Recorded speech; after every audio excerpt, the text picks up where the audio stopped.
Most people know this space as the North Lake College Gym, but this day, it's a pod. What a pod is, or point of dispensing, is during any type of public health emergency where we would have to get either shots or medication to the general public in Irving in a short amount of time. We are ready to bring the community in. The city of Irving teamed up with Dallas County and North Lake College to practice getting medicine out. Whether it's be a flu pandemic, active terrorism with anthrax, or any other type of public health emergency. Yes, you'll take the form with you. Volunteers signed up to get the fake medicine, in this case, candy. Some of them felt especially motivated to be here. I think we all are concerned at some level about the bioterrorism, but I'm an instructor, so it kind of helps me to be able to go back and talk to my students about being prepared. My son is a Boy Scout, and we're trying to actually take care of some Boy Scout emergency preparedness requirements. I'm here with a group of students from the University of North Texas Health Science Center, and we started a new group called the Student Outbreak Response Team.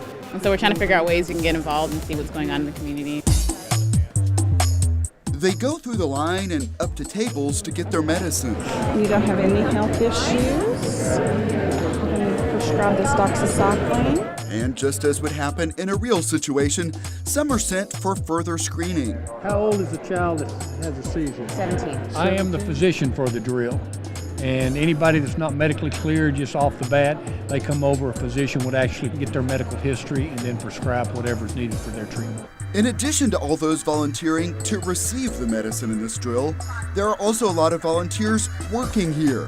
It takes a lot of coordination. I'm a screener dispenser. IT and communications. And I'm crowd control. They could be called to work at a pod in an actual emergency. If you are a volunteer and you work this, then you and your family, if there ever is an emergency, you are first to get medicine. So if there's a problem with running out of medicine, you and your family are covered. We would supply the medication to all city staff and their families. That way they can come work this to give it to the general public. So people that usually work these, they get their medications first.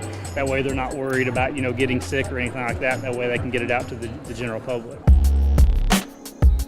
This exercise is meant to not only provide practice, but also educate people who see it. The awareness of knowing that this is a possibility, it could happen. We know that there is a threat. Pods like this one were used for real back in 2009 to help stop the spread of H1N1. The Medical Reserve Corps was there to assist the Public Health Department in vaccinating a large number of the general public. This is ridiculous! Another minute has passed by! To make this drill as authentic as possible, there was a rowdy resident. All this paperwork. We need our medicine right away. And a medical emergency in line. The actor did so well, there was momentary confusion about whether it was a real seizure. All right, guys, go back, guys. Go back. Go back, please.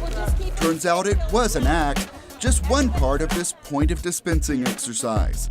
And earlier this year, we did an active shooter scenario, so a gunman on the campus that came through and opened up fire on a building here.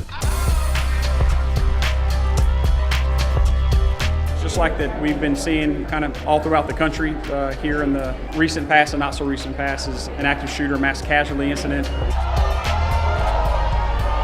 I'm a volunteer. I just got shot. I have a gunshot wound. When we were there and we heard the gunshots, then I was like, whoa, because I don't think I've ever heard one. And everybody was screaming.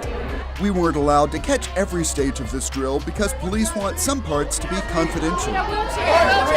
Without giving any trade secrets away, we teach the officers they need to set up a casualty collection point. We need to find the wounded that are the most critical. Are they viable or are they not viable? You got an officer with you. The officer with you escorting you out.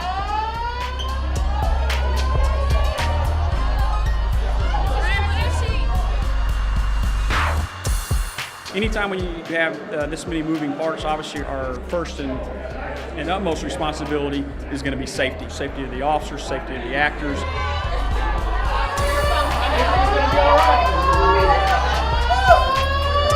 If you have a shooter on campus, instead of going about haphazardly, we know exactly what to do. So that probably would lead to lesser chaos. At both this mass shooting and the point of dispensing exercise, people involved told us there is room to improve on the response, but they expected that. You don't want to be the first time to learn about your mistakes on a live incident. We'd rather come here, set up a training scenario, and learn from our mistakes in training. Not everything works all the time, so we get to practice and recover from those errors as well. If you go through these drills and stuff, you kind of get in the routine and everything, so it just makes those things go a little bit better.